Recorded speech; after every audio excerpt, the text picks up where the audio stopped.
اور جب اللہ عطا کرنے پہ آتا ہے تب وہ یہ نہیں دیکھتا کہ وہ چیز تمہارے نصیب میں ہے بھی یا نہیں، وہ تو بس تڑپ دیکھتا ہے کہ اسے پانے کی تڑپ تم میں ہے یا نہیں۔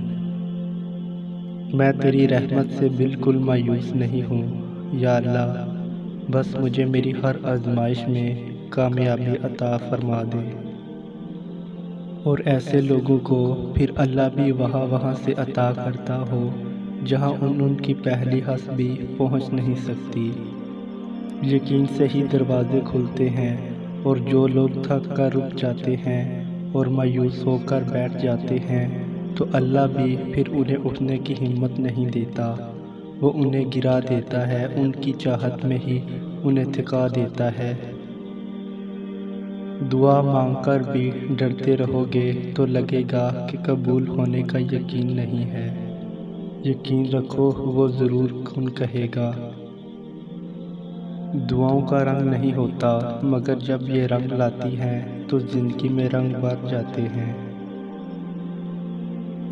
بعض دفعہ انسان بے حد ٹوٹ جاتا ہے جب اسے لگتا ہے کہ اللہ نے اسے وہ شخص، وہ شے نہیں دی جس کا وہ طلبگار تھا۔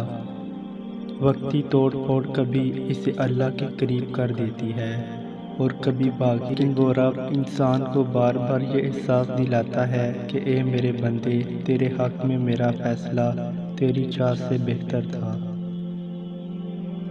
تمہیں کیا لگتا ہے کہ جو دعائیں تم تہجد میں مانگتے ہو وہ قبول نہیں ہوں گی؟